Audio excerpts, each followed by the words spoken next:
Willkommen zurück zu Let's Play Gabriel Knight 2, The Beast Within. Ja, wir stehen im ersten Ludwig-Museum, immer noch. Ich weiß jetzt gerade nicht welches. Ach, am Chiemsee sind wir, genau. Und ich weiß nicht, ob wir das letzte Mal schon angeguckt haben, deswegen gucke ich da jetzt nochmal drüber. Wir wollten ja den rechten Flügel noch, ne, ich glaube, das hat man noch nicht. Die letzten Tage. So, ja, die Punktzahl hat sich jetzt auch verändert.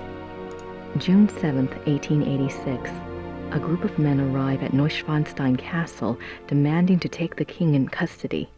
With them is Dr. Guden, the doctor who had been in charge of Otto, the king's mentally ill brother. The men have an order for the king's arrest on the grounds of insanity. They are refused admittance by a brave group of farmers and local soldiers who have come to Ludwig's aid. They are forced to retreat to nearby Hohenschwangau. This is the first Ludwig hears of the conspiracy. Ludwig composes a pamphlet explaining the subversive acts of the conspirators and eloquently pleading with his people for aid. The pamphlet is smuggled out of Neuschwanstein and printed, but the pamphlets are seized before they can be distributed. Okay, hier erfahren wir noch ein bisschen was über die Krankheit und dass hier so ein Arzt eingeschaltet wurde. Gehen wir zum nächsten. June 12th, 1886. Ludwig knows the conspirators will return. He despairs. He asks his servant for the keys to the tower. The servant, fearing the king intends suicide, says the key is lost. Unbeknownst to Ludwig, the conspirators arrive at the castle. This time, there is no one to stop them.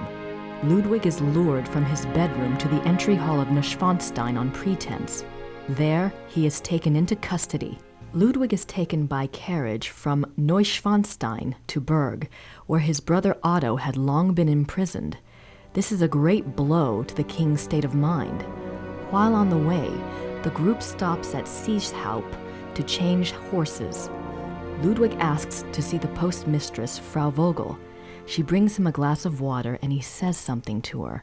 She never reveals these last words to anyone. Da hat er wohl irgendwas dieser Frau Vogel anvertraut. Also wie gesagt, das ist so ein bisschen Background-Story und in den letzten Kommentaren habe ich auch gelesen, dass das alles nicht so relevant ist, was hier steht. Wirklich relevant ist, denke ich mal, eh nur das Tagebuch, also der Hinweis auf das Tagebuch, denn das müssen wir ja noch finden, beziehungsweise da steht, denke ich mal, das meiste drin, was für unseren Fall wichtig ist. Also das ist jetzt nur hier so ein bisschen Background. So, weiter geht's. June 13th, 1886. At Berg, Ludwig seems cooperative and coherent. Dr. Guden writes to the government that he has Ludwig well under control. The two men go out for a walk, and Dr. Guden is so confident he dismisses the guards. When Ludwig and the doctor do not return after several hours, a search is undertaken. The bodies of the two men are found in the lake, drowned. Circumstances unknown. Ah, hat das vielleicht was mit dem Black Wolf zu tun? Also ich erinnere mich gerade noch an dieses Werwolf-Buch, dass Werwölfe nur sterben, wenn zum Beispiel, ja, wenn sie ertrinken, also die Luftzufuhr abgeschnürt wird. Und Ludwig ist ja auch ertränkt worden, glaube ich. Meine ich noch im Hinterkopf zu haben. Ich weiß es nicht mehr hundertprozentig, korrigiert mich. Ja, aber gleich mit dem Dr. Guden haben die sich beide ertränkt. Ich weiß es nicht. Werden wir auf jeden Fall hoffentlich noch rausfinden. So. June 18th, 1886. Ludwig's funeral procession marches through the streets of Munich, followed by enormous crowds of mourners. The service is held at a packed St. Michael's church. Lightning strikes the church during the service, but no one is harmed. Ludwig's body is entombed in the Wittelsbach crypt at St. Michael's. His heart is placed in an urn in the pilgrimage chapel at Altading in the Wittelsbach tradition. The urn is shown to the right. His heart is in an urn. How bizarre. Ja, sein Herz ist in der Urne, wie auch immer. Und die ist wohl in einer Krypta in der St. Michael's Church, also Kirche. Naja, vielleicht ist das ein Hinweis, dass wir da noch hin müssen. So, was haben wir hier noch hängen? Wahrheit. Was steht denn da? Leben und Sterben, König Ludwig II., Gemeindebürger. Der Rest ist zu klein hier. I have no idea what that says. Looks old, though. Ja. Nee, das kann man, Leute, das kann man echt nicht lesen. Das ist zu klein hier. Nee, ich kann es nicht lesen. So, hier hinten haben wir noch einen Schaukasten, ein Bild und dann geht's, glaube ich, nochmal hier auf die andere Seite. Und dann müssten wir eigentlich auch schon hier durch sein.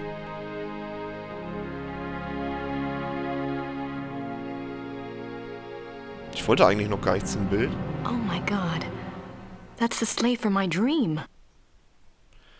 Genau, das ist, wir erinnern uns, die Gracie hat ja einen Albtraum, ich glaube zum Anfang des 4. Kapitels war das, wo die von Wölfen verfolgt wurde, in eine Kutsche stieg. Und das ist die wohl. Das ist die Kutsche von König Ludwig II., glaube ich. Wollen wir mal hier gucken. Maybe Mrs. Smith will know what my dream meant. I have to ask someone. This thing is getting too weird. Genau, wir müssen Frau Smith fragen, vielleicht kann die, ist ja so Wahrsagerin, ne? Und vielleicht kann die uns was dazu sagen, dass die ausgerechnet das träumt, was hier zu finden ist. Aber hier steht noch was. So, ich lese erstmal das Deutsche vor. Die mitternächtlichen Schlittenfahrten. König Ludwig unternahm nachts lange Schlittenfahrten, besonders als er älter wurde. Es heißt, dass er an Schlaflosigkeit, Kopf- und Zahnschmerzen litt und dass die Schlittenfahrten seine Ruhelosigkeit linderten.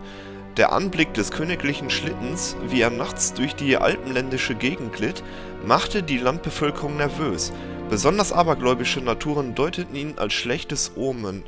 Ja, oder seine Krankheit ist echt diese Leukotrophie, keine Ahnung, wie das jetzt im Deutschen heißt. Wer weiß es, ist meine Vermutung, dass es keiner mitbekommen sollte. The midnight sleigh rides. Ludwig went on long sleigh rides in the middle of the night, particularly in his later years. It is said that he suffered from insomnia, headaches, and toothaches, and the rides soothed his restlessness. The sight of the king's grand sleigh speeding through the countryside of the Alps often startled the peasants and became a superstitious omen of ill fortune. I can see why. But what was he doing out there at night? Ja, wie gesagt, die Vermutung habe ich gerade ausgesprochen. Vermutet ihr das Gleiche oder habt ihr andere Vermutungen? So, aber hier ist ja noch der Schaukasten. Oh, was haben wir denn hier? Ludwig's death mask. Wow. Ja, Ludwigs Todesmaske. Ja, und mehr können wir hier auch nicht machen. Hat immerhin noch einen Punkt gegeben. So, hier können wir zurück.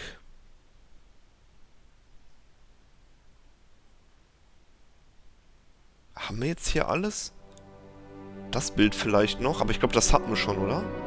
Ludwig is Prince Charming. He played the part well. Ja, das hatten wir schon, da bin ich mir ziemlich sicher. Ich glaube, wir haben jetzt alles in diesem Museum. Falls ich noch was vergessen habe, schreibt es einfach in die Kommentare. Aber ich glaube, hier ist sonst echt nichts mehr.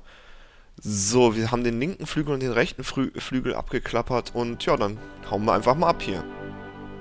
Das heißt, wir haben eine Tageskarte und da das eh alles am einen Tag spielt, wir waren hier, ne, genau, in Chiemsee, Chiemsee, jetzt nach Rittersberg, genau, jetzt müssen wir nach Neuschwanstein und das ist mindestens genauso langweilig für mich persönlich, wie das hier. Weil wir haben ja eigentlich schon die Hinweise bekommen, nach dem Tagebuch zu suchen. Ja gut, wir haben jetzt noch was über die mitternächtlichen Ausflüge und so erfahren.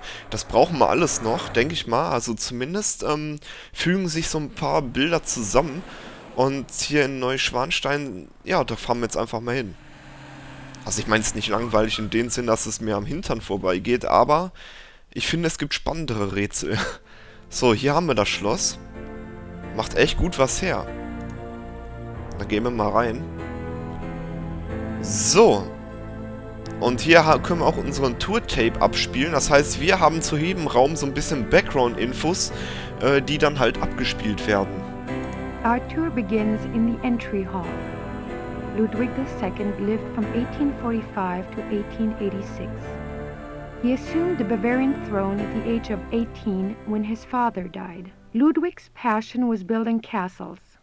He built 3 during his lifetime: Linderhof, Herrenchiemsee, and Neuschwanstein.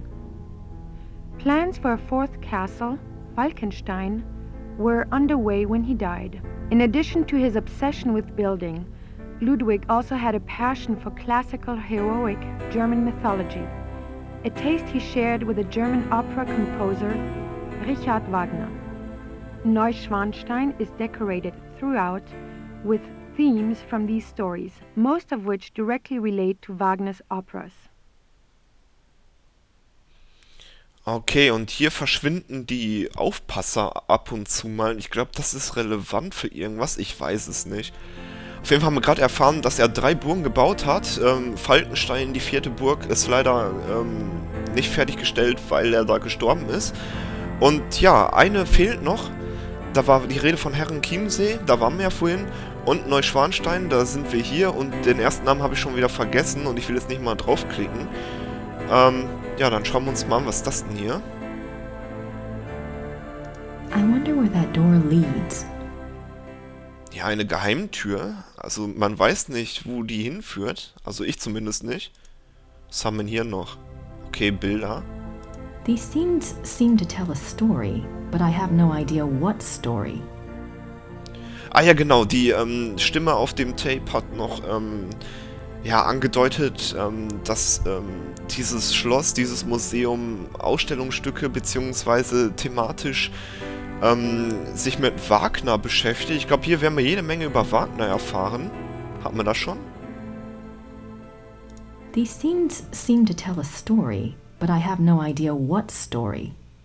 Ich glaube, das hat was mit Wagners Geschichten zu tun. Ich bin mir gerade nicht so sicher. Gehen wir mal in den nächsten Raum.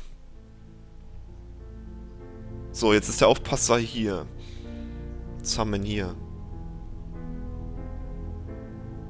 Aha, sieht alles schick aus, obwohl meine Farbe ist es ja nicht. Did they have running water in 1886? Did they have run... Okay, das ist alles dasselbe hier. Did they have... Okay, was haben wir hier noch? Ja, das Bett. Maybe Ludwig thought all this luxury would help him sleep. Ja, aber sonst ist ja, glaube ich, nicht wirklich was. Ah, jetzt kommen wir... Hier haben auch wieder diese Wandmalereien.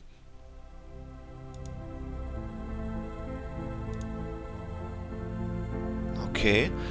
Ich glaube, das ist von den Opern. Achso, wir haben ja unseren Tape hier. You are now standing in the king's bedroom.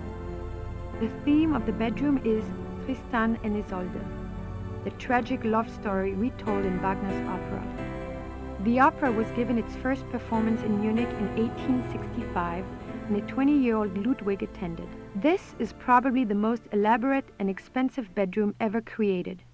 It took 14 woodcarvers 4.5 years to create this room. It was this kind of extravagance that bankrupted the king. In the years before his death, he found it increasingly difficult to find money from any source. Ja, das ist wohl das teuerste Schlafzimmer, meinte die Stimme wohl. Und jetzt haut der Aufpasser hier ab. Warum auch immer, ich weiß gerade nicht, wofür das relevant ist. Aber das passiert auch in anderen Räumen. Seht ihr, jetzt kommt die von da drüben. Jetzt ist da drüben, glaube ich, frei. Und ich glaube, wenn da drüben frei ist, passiert, glaube ich, was. Ich muss mal ganz kurz darüber gucken.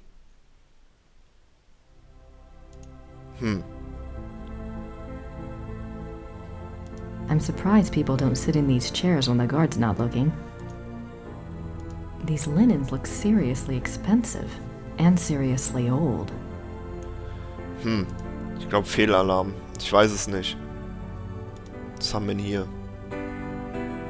Also wie gesagt, die Wandmalereien da drüben, das hat die Stimme ja nochmal gesagt, sind Ausschnitte aus einer Oper.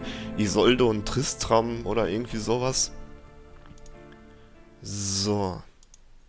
Dann hören wir uns... Ne, wir gehen nochmal kurz zurück. Und gehen mal hier drüben rein. Bevor ich das vergesse. Das geht nämlich einmal so im Kreis. So, was haben wir denn hier? Ein Kreuz. It's a beautiful crucifix. Ivory and gold. Ja, sehr schön. Was haben wir hier noch? Die hat voll das creepy Gesicht. That's an unusual depiction of the Madonna. Die heilige Madonna. So, was haben wir hier? Sind auch noch... Ja. Okay, dann hören wir uns das Tape hier mal an. This is Ludwig's private chapel. The king was a devout Catholic, as were all of the Wittelsbacher rulers.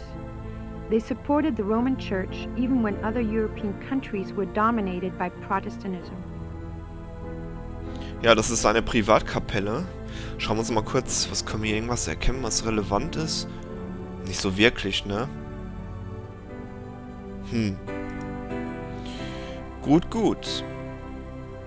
Dann würde ich sagen, mache ich hier erstmal einen Schnitt, nicht einem, und bedanke mich fürs Zuschauen und hoffe, ihr seid beim nächsten Mal wieder mit dabei. Also, bis dann.